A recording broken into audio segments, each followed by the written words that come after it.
It's loading. Okay, there's live. We are live now. This is an interview with author Anthony Patch of 2048 Diamonds in the Rough. And we are going to be discussing here on the End Times Matrix News Cern, everything related to Cern and the technologies and the hard science related to CERN, and then some of the conclusions that Anthony's come to regarding his fictional books that he's written, that he's included the hard sciences related to CERN. So we have three on this call. We have my name's Tim Clark, and then we have Chris with End Times Matrix, and we got all kinds of questions, and of course author Anthony Patch, and we'll just throw it over to Anthony. Welcome, Anthony. Well, thank you. I appreciate the opportunity to speak with you. We're kind of blown away by your materials that you presented to us.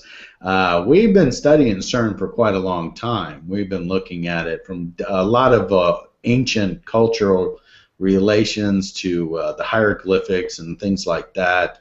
And we've been very involved in looking at the Saturn cube connections to the ruling classes, why they're fascinated with the Saturn cube, and we've been involved with looking at all the NASA launches with the probes all flying out there right now, going to Ceres right now, and Europa, and we're going, what are they up to? And we're saying they are doing so many things, and you know, of course, our audience knows that we call the scientific community NASA. You know, we've already explained the Freemason and the Nazi background and how we're not privileged enough to know the insider information, and they just tell us the surface level information for what they're doing. But we want to know the real down low, what you think's going on. And so we're going to discuss CERN, because it seems that this year, from what I'm reading with your material and other material, that looks like it's the biggest thing going down this year, and this is probably the most important topic that we could be talking about. So why don't you kick off how you got interested in this topic and what you're trying to relay in your books? Well, thank you. I was thinking of our friend Arthur C. Clarke, who has since passed on, and his warnings about Europa, not to land on Europa. I think that was the moon, wasn't it? Yeah, that was one of them. This JPL, I guess it's the Dawn mission, I think, has the ion pulsing engine that could went into orbit with Europa, and then now it's off to Ceres. Yeah. And it's very interesting science behind the ion propulsion thing with JPL. But we're going, well, why are you doing it? And what's the real mission here? Sure. Well, I got interested in this about 15 years ago, I think, is when I really, pardon me, when I really started to focus upon what was going on at CERN and with the LHC. And then, of course, as background, most everyone, I would imagine, has already heard of the Higgs boson, the God particle, as the media labeled it, not science. But in a nutshell, there's something of a smokescreen going on when people are hearing or talking about the Higgs boson. Really, what I cut to the chase in is moving on to strangelets, and those are a subset of bosons. It is a quark. It is a combination of quarks and gluon particles that are essentially smaller than the Higgs boson itself. And I always try to preface things by just cutting to the chase, and then we can go and fill in the background. But that's really, in terms of particle science, that's what they're focused on, are strangelets and the production of them. And we'll get into why and what their purpose is.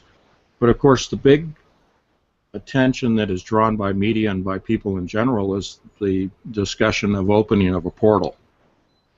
And that sounds very science fiction, very, I don't know, a make-believe, if you will. And yet, my studies over the last 15 years, and especially in the last 3 years, have confirmed to me that indeed a hyperdimensional portal will be opened. And then the question was, is that Earth-based? Is it a Terra-based? Or are we reaching out into outer space? And that's where I'd like you guys to fill in regarding Saturn and the hexagonal portal at the North Pole. Okay. Well, the Saturn cube dynamic is we're no experts as far as the what's going on. We just know the cult connection and the cult worship with the Saturn cult, which is among the leadership of the and of course the cube and the there's all kinds of things, and the counter swirling of the rings, and is almost to me like the Hadron Collider, where you got the counter the counter rings Yes. going into each other. And I'm going, are they just recreating Saturn in a strange sense? And then of course we have friends like Marishima that show some. Chris can tell us about what he was showing with the bell there. You want to chime in on that? Well, the bells and the vibrational frequencies, this all has to do with ancient history that started in Asia.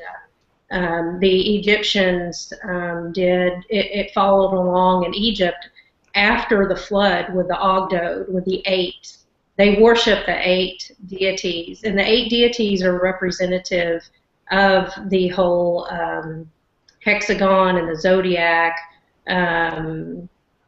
This is something that they're trying to recreate with, from my understanding, from the Tarwa, which is the Egyptian solar boat, and and so this whole thing has to do with the occult and the even the book of Genesis from beginning to end in Hebrew.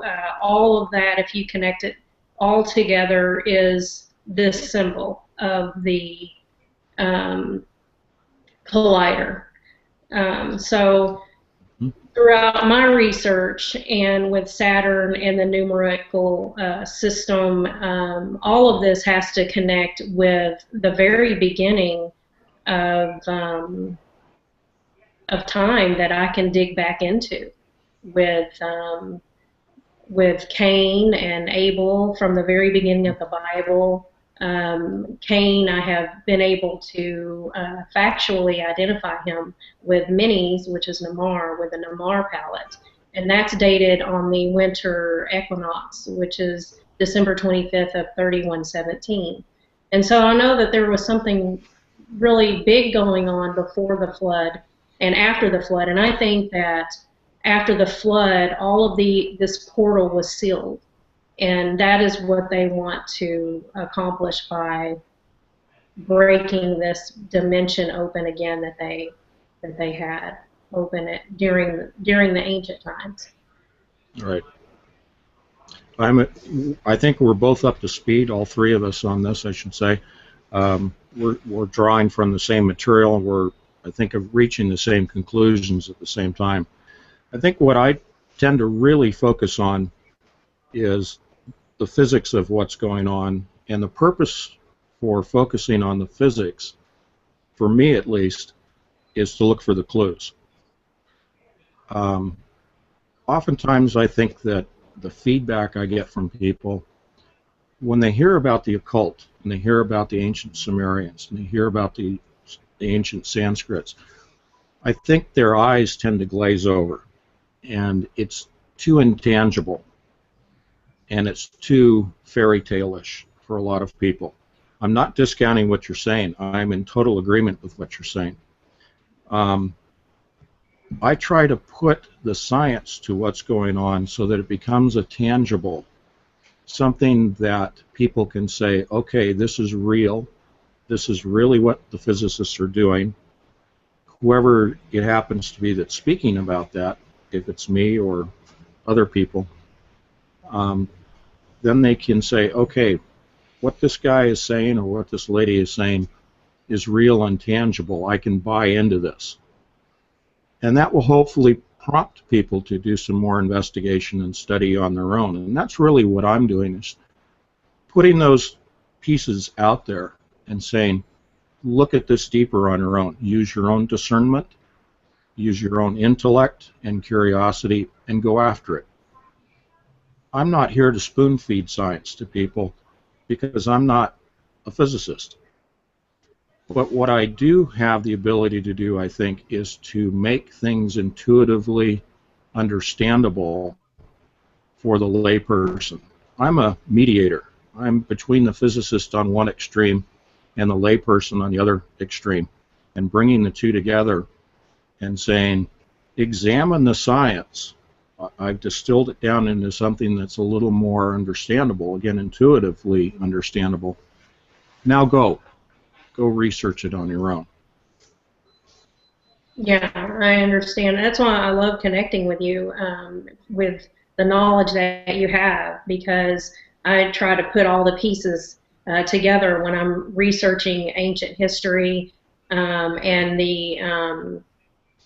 the connections with that, because you have to dig for the information because most of it's hidden, you can't find it, and then you want to know what is the actual truth and what is the facts and how can I back those up. Well, there are ancient artifacts of Mari, which is, she's Isis, and you can see that she has the black box on the back of her head and the rod on the back of her spine, and if you dig through history and really take the time to read, you can figure out what is the connection with the Djed pillar and Osiris, and it's a really deep study, and we can't go into all of it right here, but it does connect with everything that you're doing. It connects with all of the pieces, and it connects with the Bible and the end times, and all this has to do with DNA. It really does, in my opinion, because in the end times, we know that the Bible says in Revelation that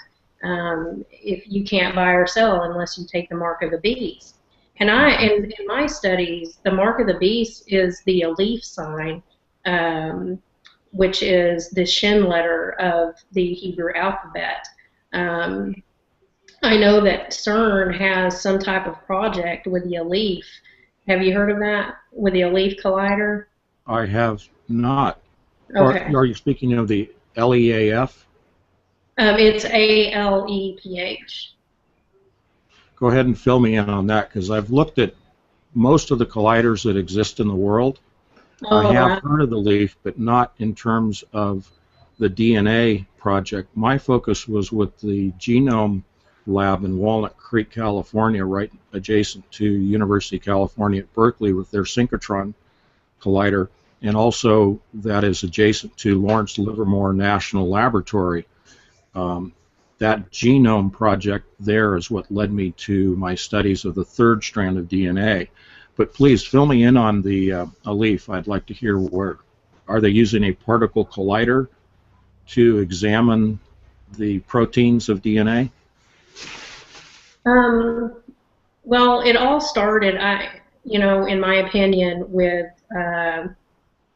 Satan in the garden and Cain, Absolutely. and the DNA, and they needed this DNA in order to for their system that they're doing. You can identify Osiris with Cain, and he was murdered by Set.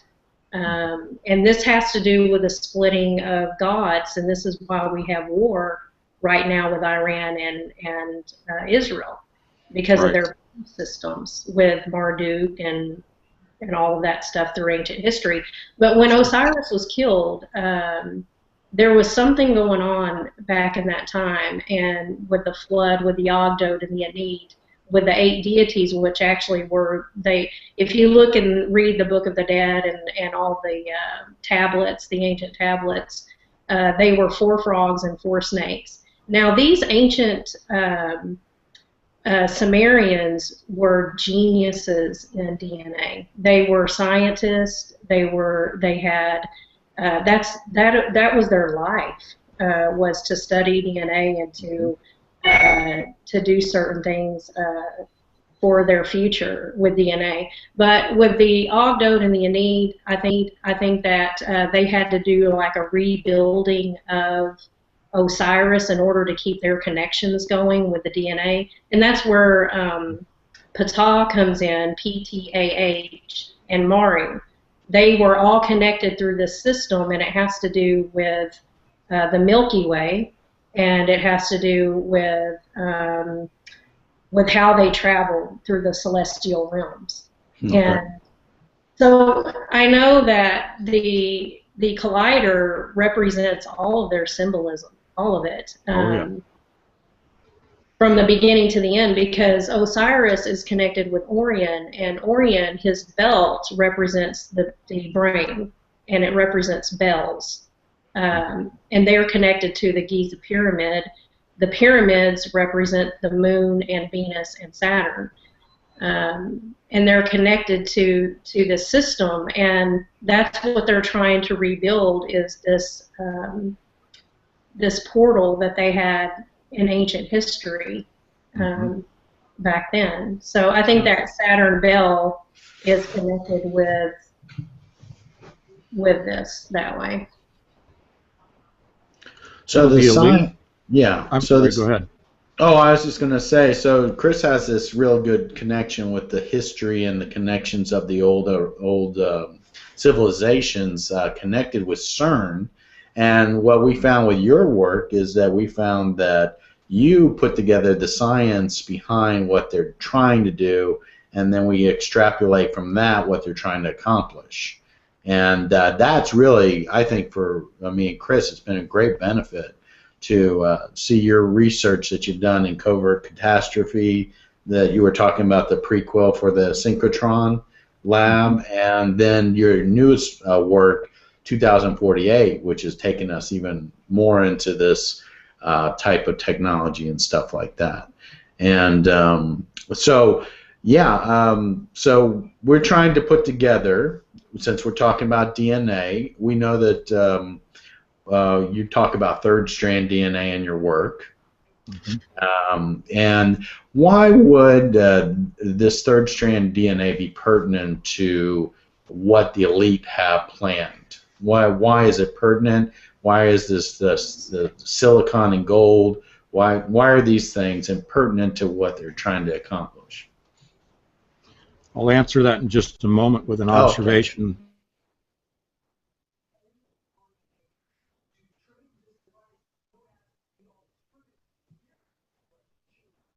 Are you still there? I'm here.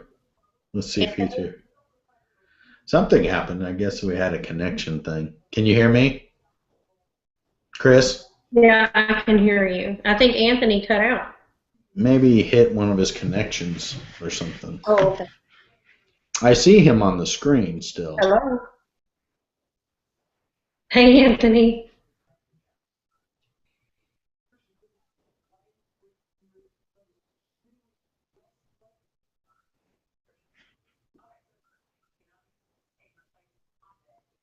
I still see him on the screen. Oh, no. Okay, I can understand. Okay, can you reconnect with us? It should be that last link that we sent that we pasted. Yeah.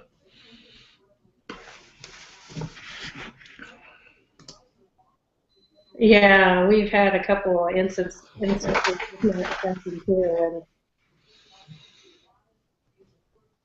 Okay, he dropped off, so I guess he's going to reconnect now.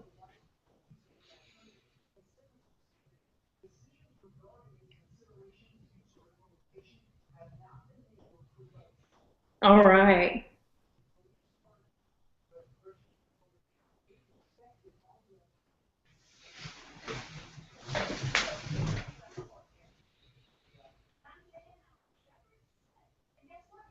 You can wait till it will only take you a minute probably to get connected, and then we can continue.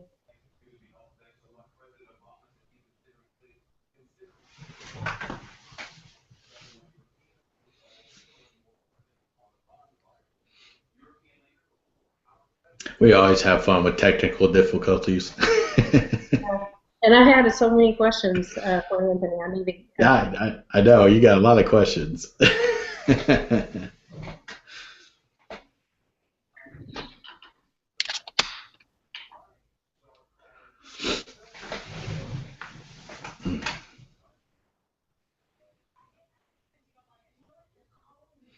This is where we should have the elevator music.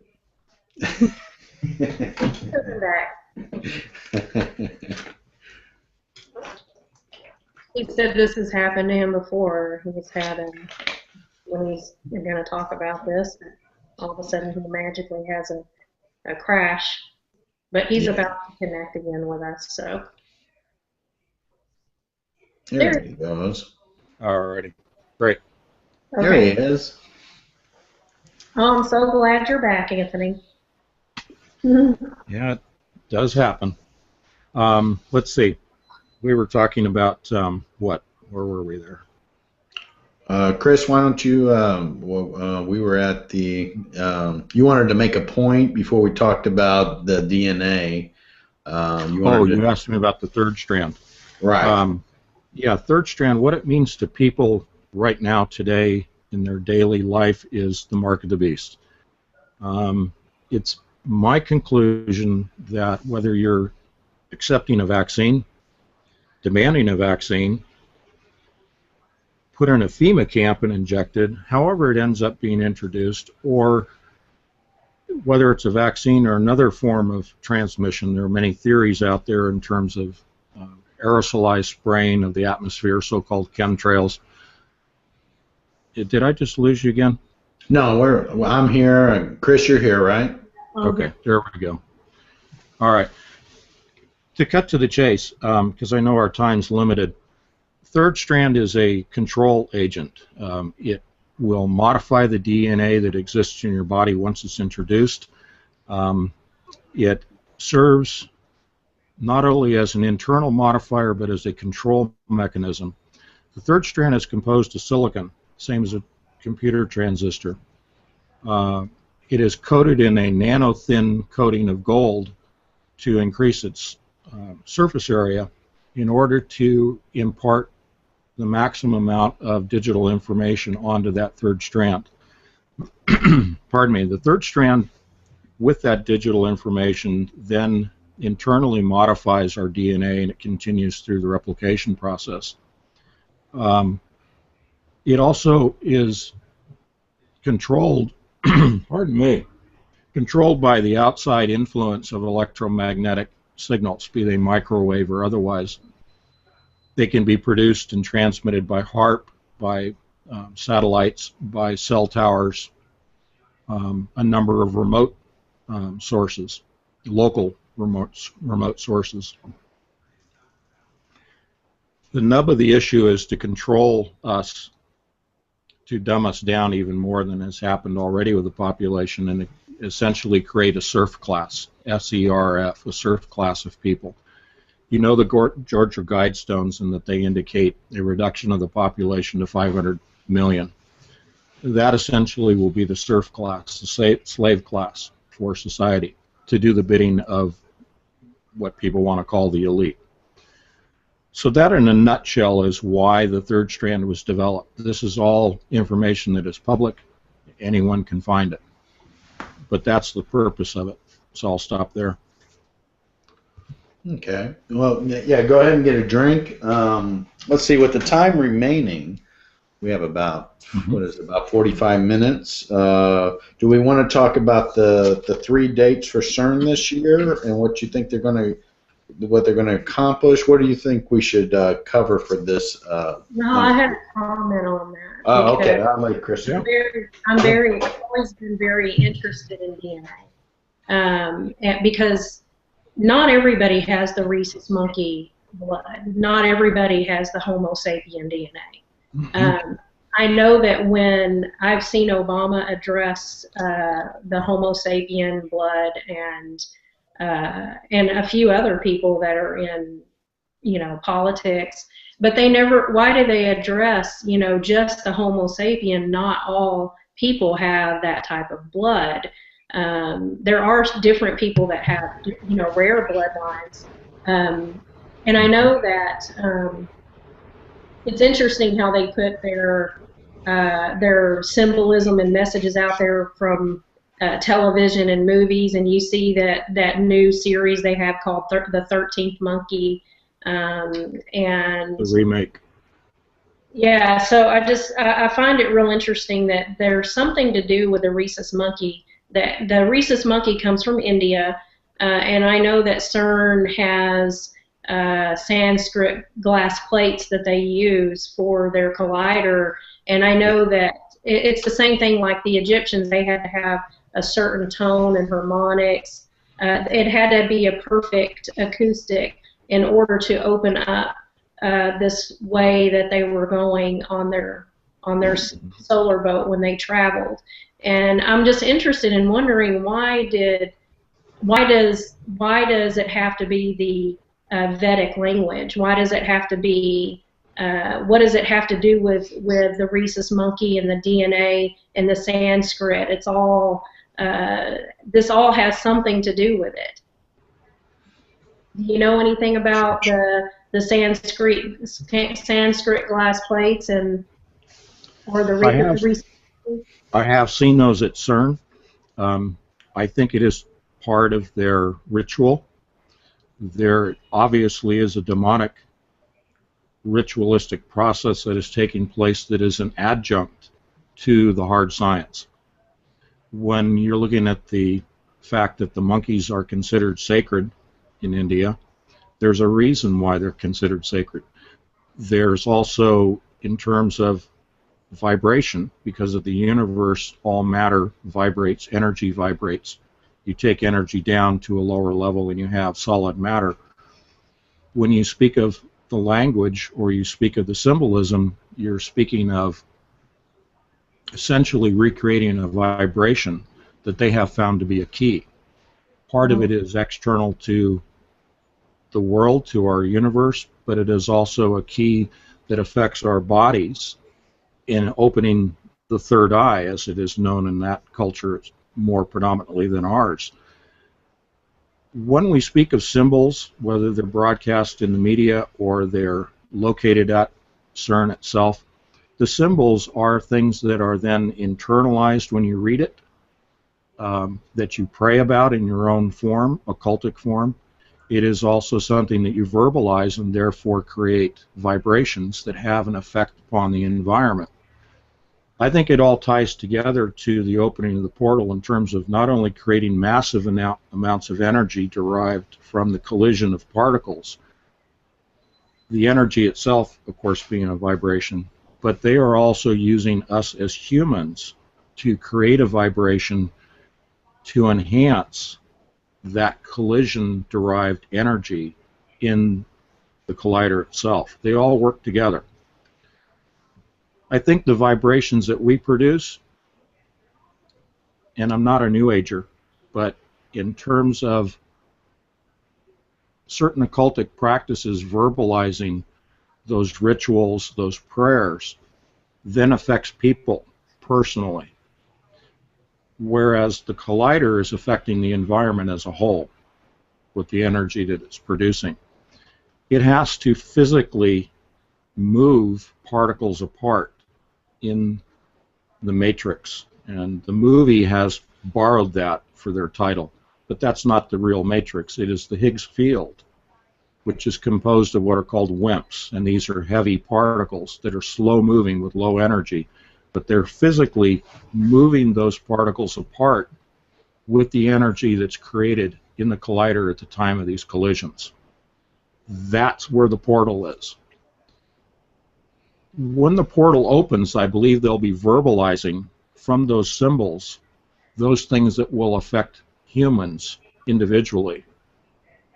I think that's to prepare the bodies as host bodies for the spirits that will come through that Higgs field opening. So it's a matter of those documents, those symbols, those rituals, preparing the body as a vessel. And again, I'm not a New Ager, I'm not an occultist, but when I look at the physics and I look at our bodies in relation to the machine, they're all interconnected because we're part of the same universe. But the body has to be prepared. So I'll Well, stop that there. makes a lot of sense. You know, especially with the vessels being prepared for the demons that are going to come through. That actually makes a lot of sense to me now. and that plays in with the third strand of DNA being physically manipulated. I'm going to jump to the synchrotrons real quickly. Those are particle accelerators on a smaller scale than Cern. The multiple particle accelerators, and Tim, you sent me the one about the one in Jordan, which is called, and I love this, Sesame. Okay. Open Sesame. Yes, exactly. The purpose of all of these synchrotrons, and I'm going to focus on Berkeley, is to conduct a number of small-scale experiments at small, lower levels, and then they feed that information to CERN. CERN becomes its receptacle of all of these other experiments conducted throughout the world. At the Advanced Light Source Building at UC Berkeley, the synchrotron, among many other things that they do with it, focused on DNA, and they were able to go down to the quantum level of our DNA and be able to reconstruct models of our DNA, our proteins, three-dimensionally, so that they could understand that. They are tied with the Genome Project, the mapping of our genome, which is now extrapolated out to the mapping of our minds, so that they understand how to prepare the vessel. And I know you guys have a lot of questions. I'm going to stop right there. Wow. Yeah, we wonder, how we understand, I understand, in my opinion, that Satan was the father of Cain, and that is who they worship. He's on the Muriel of the United Nations, and there's a certain bloodline in the world that they want to resurrect Cain again, which was Osiris, because that symbolism is all over the world. The Vatican with the obelisk or the Asherah poles that you hear about in the Bible, and the phallus of Osiris, and that through his death he was resurrected to the underworld, but through that resurrection was through Isis and Horus, and his four sons are the pillars of the earth in their retrospect. But this whole system that they have, from what I'm always researching and trying to understand, does have to do with DNA. They need that 13th pillar. They need that DNA in order to resurrect the Antichrist, which is their god, something that they want to create, just like from the beginning they take credit for all of creation, which is not true. I mean, it's a lie. But that's kind of what I'm seeing in these end times. I mean, the Bible says that the Antichrist is going to be risen from the bottomless pit, from the abyss, and I know the abyss is connected to the celestial realms. I probably don't understand it the way you do. I wish I did, but I know that underneath the earth, because when I'm thinking, well, CERN's underneath the earth, but the celestial realms is also connected to the abyss underneath the earth. Can you tell me anything Agreed. about how that's connected? From a physics standpoint, there is a connection between CERN and the center of the Earth in the form of the production of strangelets. Strangelets are the heaviest known particle to science, and they have the unique capability of falling, as it's described, gravitationally attracted to the center of the Earth. There is nothing that will prevent them. I'm sure that most people have heard of neutrinos. Neutrinos pass right through our bodies, right through the Earth, uninhibited, and they move at near light speed. Picture a strangelet as having that same capability as a neutrino and falling to the core of the Earth. That's one of the reasons that they are producing strangelets, is to open the bottomless pit, is to physically penetrate to the core of the Earth. Now, this is going to sound really way out there, but part of their process in having strangelets is to create a new environment for a new race of beings. They wish to terraform the planet to their own liking. Satan has made no bones about the fact that he wants to kill God. He needs his own army to do that. And he wants to create his own version of heaven on earth.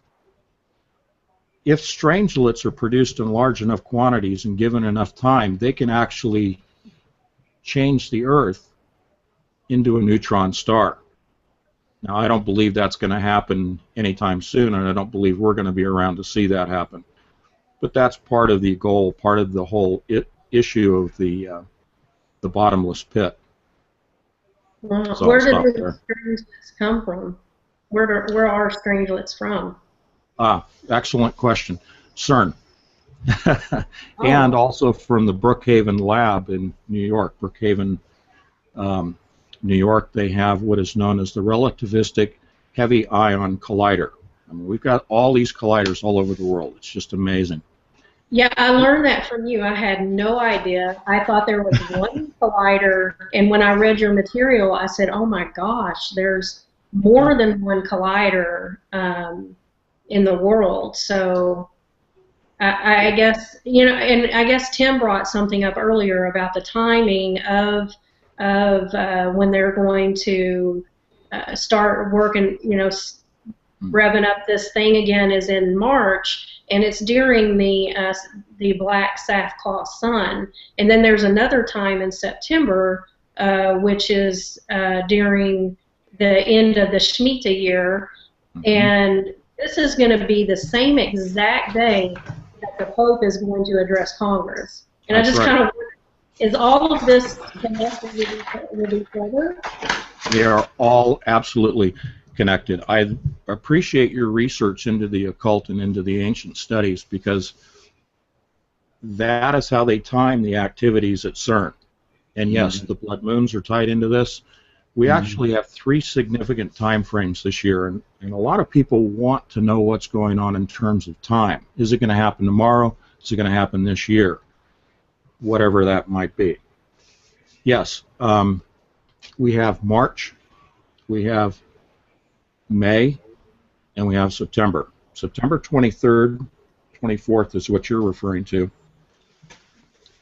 Tied in with the blood moons, tied in with the, I'm just losing my train of thought here, Sukkot on the 28th. We have a Feast of Trumpets that predate that. Right, we have the September 13th is the Feast of Trumpets on 2015. Sukkot is September 28th, and that's the 4th blood moon is this 28th, I think. But Well, right. that September, that starts the Jubilee, year of Jubilee, and it ends September. Right, that's what you're looking at. There's the year of Jubilee is proclaimed on the 23rd, and the Pope does his address on the 24th. So right. And then we have the next blood moon on the 28th. So September is highly occult, very key to what they're doing. And let me go back to the physics for a moment. March, we have what they call the startup, but that's a misnomer. They've been building up to, and I won't go into all of that because we're limited with time. We need to do more broadcasts together. Okay. But March is when they will do the first collisions of particles. They will do another one in May at a higher level of power, and then in September an even higher level of power. What I'm expecting to see in terms of power levels, and the power is generated when the particles collide with one another. It's not the power of the magnets generating power. A lot of people think it's the magnets. When they talk about reaching tera-electron volts, that's the energy coming from the collisions. So in March, they will hit 7 TeV, tera-electron volts. In in May, they will reach anywhere between 10 and 13 TeV. September, they will go to their maximum possible power, which is 14 plus TeV. What this translates to in terms of discussing strangelets we were talking about before is May. There's a threshold at which strangelets are produced, that is at 10 TeV. They will hit 10 to 13 TeV in May. If they produce strangelets in large quantities, then we will have some definite Earth changes taking place. The Relativistic Heavy Ion Collider, RHC, at Brookhaven produced in June of this year, excuse me, in April of 2014, they produced small quantities of strangelets, which are now at the center of the Earth. In August, there was a paper published in which they openly stated that they had produced these strangelets.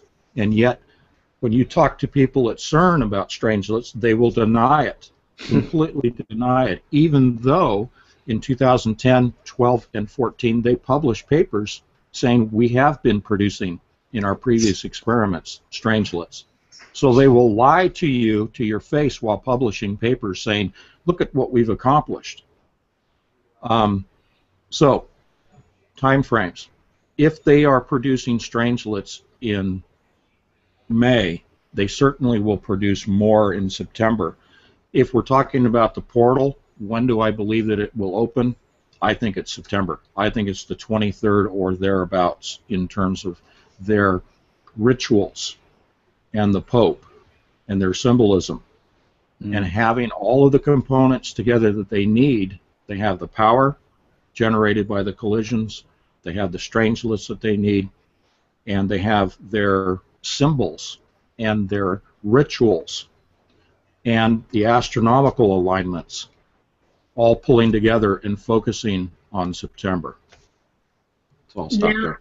You mentioned the astronomical alignments because in September, I know the Egyptians they have a Dendara map, and I know that they speak about in their text a cataclysmic event that is going to happen during September, during the autumn equinox. And so that matches up with that. It matches up with the Shemitah, the end of the Shemitah year, the end of Judgment, and then I find it interesting that you can see like the French Prime Minister and a couple of other political leaders that are stressing that we're going to have a cataclysmic event in September. You don't see it a lot, but there are videos out there. He was with John Kerry, and I think John Kerry was quiet. 500 days. Yeah, and so there is word out there that there is going to be a cataclysmic event during that time, and that could be specifically why they're doing it on that date. Are we going to have a portal open at the same time that we're going to get hit with an asteroid?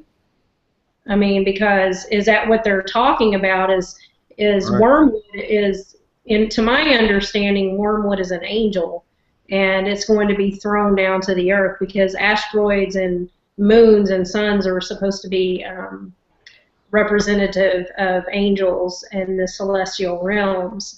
But I'm just thinking that is CERN going to cause that to happen, or could it possibly cause that to happen? In terms of attracting celestial bodies to the planet? Yeah, like an asteroid. Could that CERN be so powerful? Is it like 10,000 suns? I mean, how powerful is CERN? Is it going? Could it be that forceful? Because it's connected to the celestial realms. It's underneath the earth, and when they set that up, is it very possible that it could attract something like that much of a force in order to hit the earth? That's a great question, and again, intuitively, to make it tangible for the audience, CERN will produce a magnetic field when they go to maximum power in September that is 100,000 times more powerful than the magnetosphere that surrounds our planet. The magnetosphere functions as a shield, much like in Star Trek. It is shielding us from gamma rays and other energies coming from outer space coming from the sun most directly. What a Cern is going to do and has already been doing is affecting the magnetosphere. It's like taking two magnets and bringing them close to one another. When Cern is powered up, and I can show you when we do some more interviews, some more discussions, time frames where the magnetosphere has been, I hate to use the word warped because of Star Trek, but it's not creating a warp field. It is warping or changing the shape of those magnetic lines of force that surround the planet. They are, in essence, opening up the shields, lower the shields, bring the shields up, Scotty, whatever you want to call it. But they are taking down our shields, which then makes us vulnerable to what is coming towards the planet already. They're not attracting celestial bodies with Cern. It doesn't have that much power. However, they do have the ability to make us penetrable, allowing the shields to be opened and allow those things to strike the Earth. This is also, when we go back to strangelets, strangelets attract matter to themselves. They're not a black hole, but I call them the cousin to the black hole. They don't have the same density and gravity as black holes, but they have that ability to attract other atoms to them. If they had sufficient quantities of strangelets and sufficient time to work on the planet itself, then in that case it would attract other outside celestial bodies. But that's not going to be part of this scenario in September. It is the opening of the shields that will make us vulnerable to asteroids and meteorites, and if it's planet Wormwood or Planet X or whatever else may be coming in. And they know darn well what's coming in already. Mm-hmm. And you know that all of this is being hidden. Yes. Whether you're talking Planet X or anything else, they are tracking everything, and they're not telling us. So I'm going to stop because I'm dominating the conversation here. No, that's those are good points, because we're very frustrated with these so-called elites, because you were led to believe that NASA was an agency that was supposed to provide information for us, and you find out they don't, basically. Right. And also with the Cern stuff, you're just left in clueless, watching our so-called media track down everything that's not pertinent to life and cover stories that aren't pertinent to life. And here you got these guys, you're going, gee, generating something that's what was it, 100,000 times? 100,000. Right, and you go, gee, maybe that's not a good thing. And and you go, which nuclear scientist or physicist decided hey, this sounds like a good idea, and why wasn't I counted in the vote? And and this is what we're left dealing with out here. And of course, then you got this Pope showing up the day after, or all this stuff, doing all these ritual aspects to this that we cover. And then of course I add the pop culture thing, because I've been following the movie cycles of the conditioning of the minds of the masses for a long time, and we see that this Marvel, and the Bible says marvel not, I always joke about, but here we got Marvel Comics, the imagination creating this consciousness for this beast to develop. And we have this, and I know one of your topics that you talk about is this Age of Voltron is the next Marvel big thing that they're waiting for. And this is the intelligent AI that takes on Tony Stark and the Avengers. And here we are right before all this CERN junk, and you talk about the adiabatic computers and AI, artificial intelligence, and there I'm going, okay, what type of vampirism, or what kind of soul vampirism, or what kind of consciousness vampirism are they plugged into? Because we've talked a lot about dragon lines, the old dragon lines, and the old, how do they attract this low energy, emotional energy? This, when they do the Super Bowls and they do their rituals, and they're all in these stadiums, and they're getting all this emotion generated into the stadium. They got everybody plugged into this emotional generator for this gladiatorial combat and all this occult ceremony going on in the middle of this emotion. And I'm saying, how are they drawing on this stuff? Because just like the Matrix, the movie, that they're sucking us dry like soul energy or battery energy, like the Matrix portrays. Sure. And then we have this CERN event with the hard science, and then we have this, occult history stuff, and then we got this imagination, Wizard of Oz Matrix from Hollywood that's directing the consciousness, to drive energy somehow.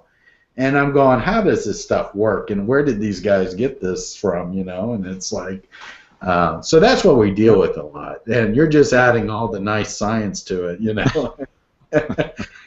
And so, we have the AI thing coming here. And then all these brilliant guys like Hawking say, it's going to kill us. And I've gone, so let's make it, and it's like, they're so two smart. Are connected. The two are connected. We could spend hours talking about artificial intelligence and specifically the adiabatic quantum computer. Let me give you just a little snippet. First of all, the quantum computer and CERN are directly connected. The quantum computer is essential to the opening of the portal. It is essential to the data, the interpretation of the data generated by the detectors, but it is much more than that. The adiabatic quantum computer, when it runs a computation, it actually inserts into another dimension. This is their own literature, and I'm not going to mention the manufacturer's name. People can find that themselves. They reach into another dimension with a combinatorial equation, where in that other dimension the answer is derived and then extracted back into our dimension. And they call it a black box programming or interface. Okay? A black cube is used as an interface between the two dimensions to insert the equation and retrieve the answer to a 99.9% factor of being correct. I'm being very brief here. There's a lot I can give you. The little snippet of history.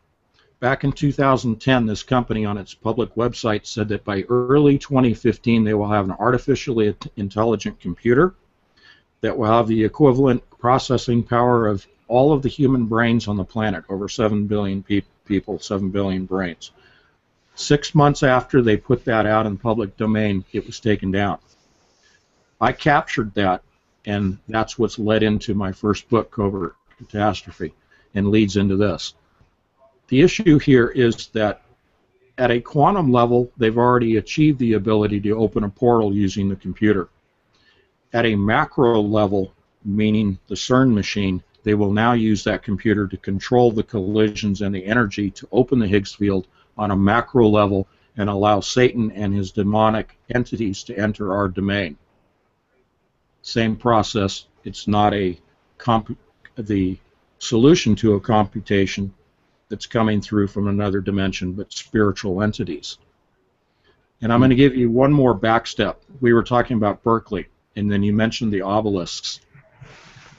UC Berkeley, my alma mater, there is an obelisk that stands right down the hill from the synchrotron collider at Berkeley.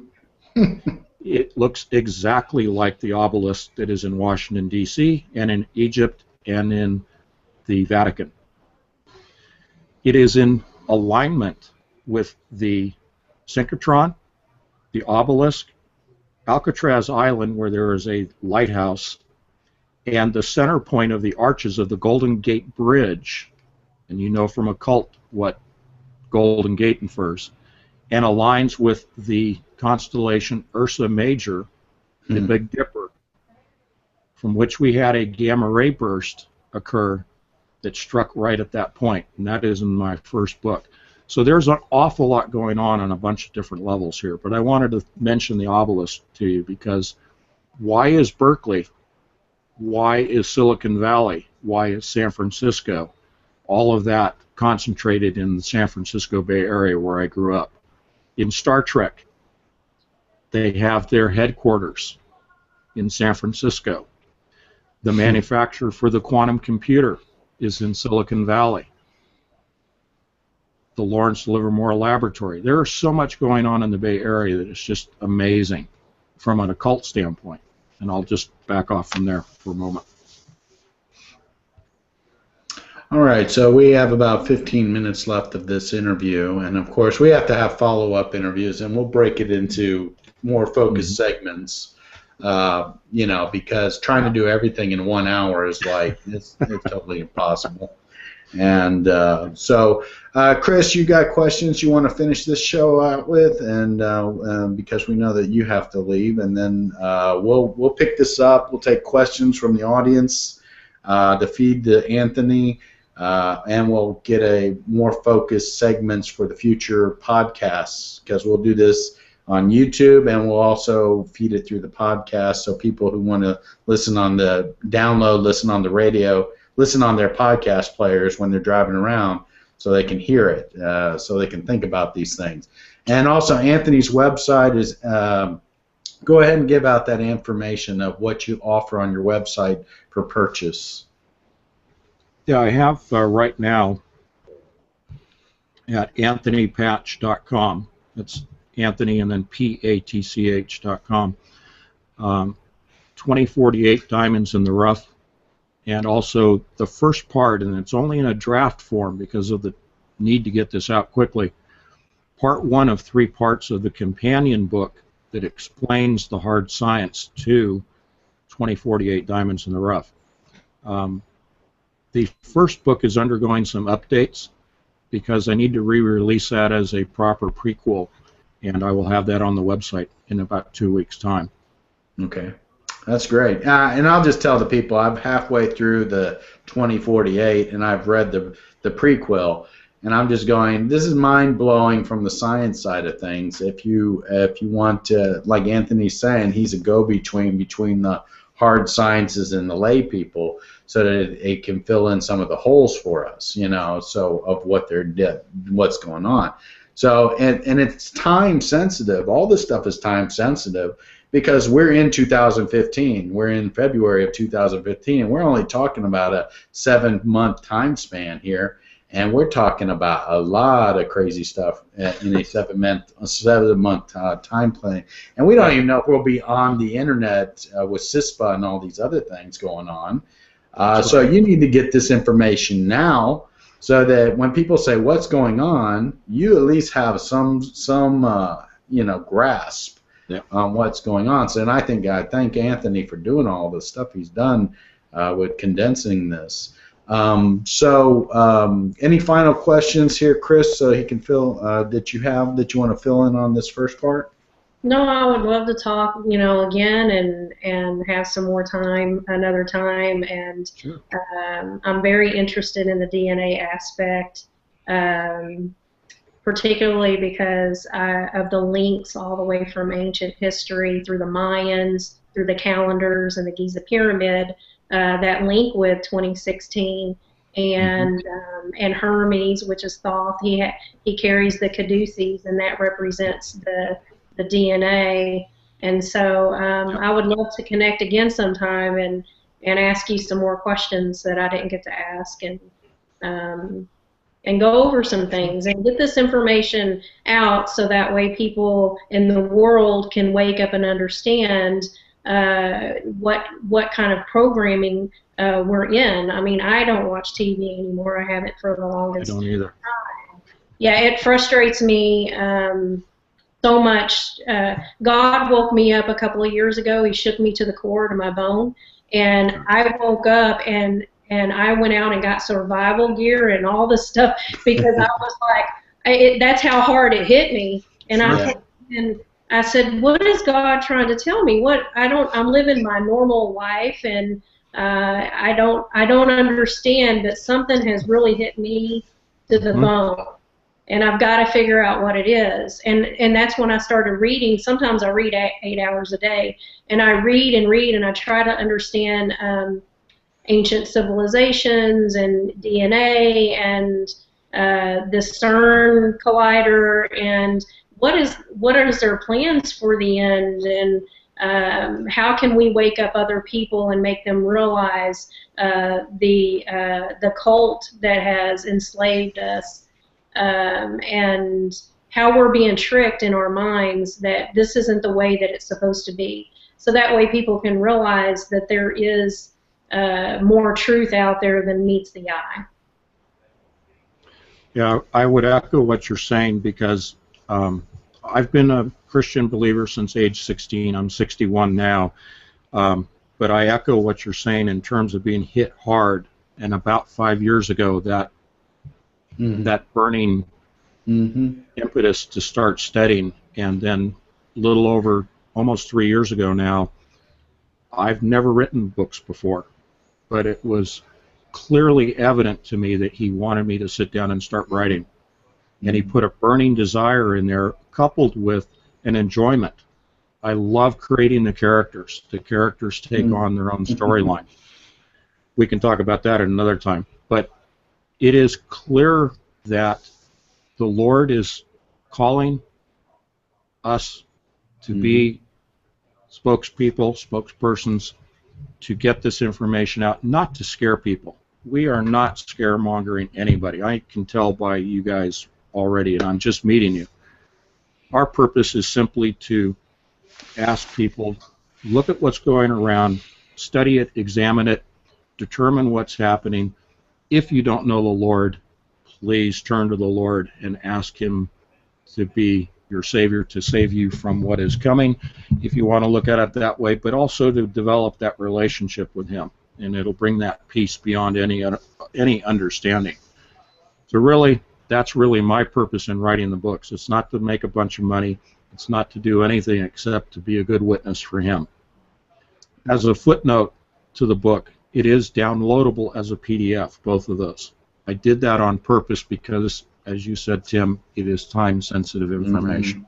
Yeah. You can't go through the regular publishing process with what we're looking at, and I appreciate that you put it as a PDF, because you can just download it, get it right then, because this is stuff you need to grasp now.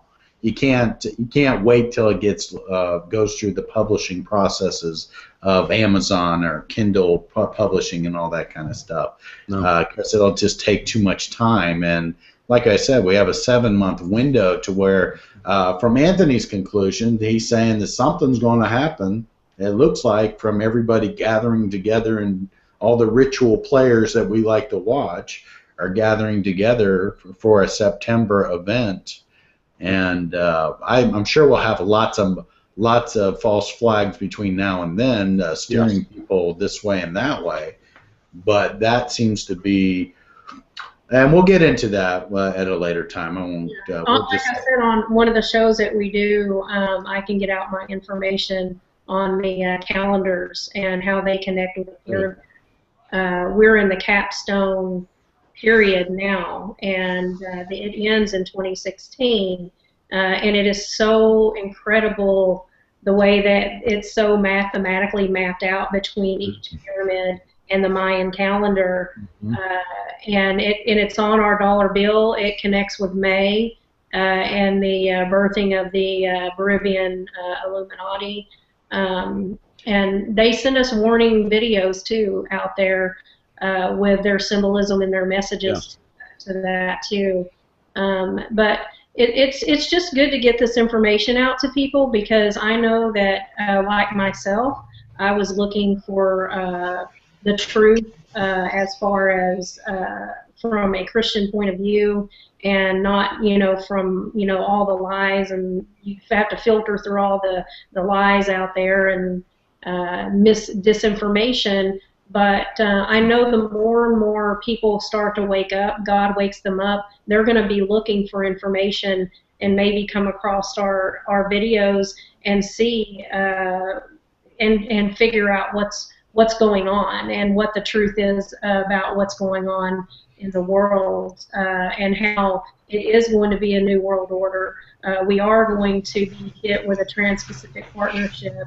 And and with the Pope, the Roman Catholic Church is going to pretty much take over, in my opinion, and we are going to have to submit to this new world order, and no telling what other plans that they have for catastrophes, in order for us to submit to a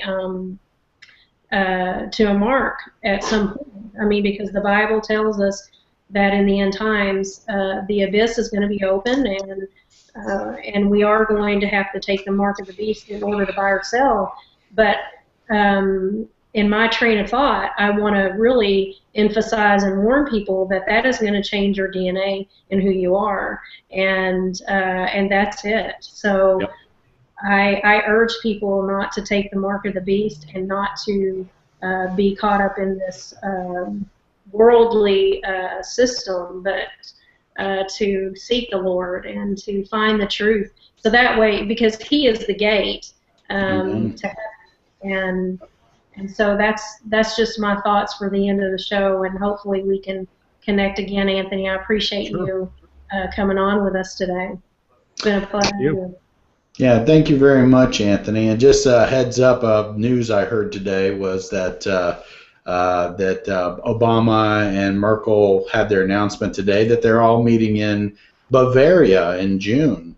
And I said, well, maybe they'll dig up Adam Weishaupt while they're there, and and pat him on the back or something. But that's the ending joke for today. And we appreciate you coming today. And we're going to get back on this because of time sensitivity. That we will definitely want to crank out as much as we can crank out and get as many people Anthony's work in their hands so that they can get a grasp on what's going on. So thank you very much for coming and talking with us today, Anthony. And thank you. I look forward to our next discussion. All right. All right. Thank you. Y'all have a good day. Okay. Bye-bye, everybody. Bye.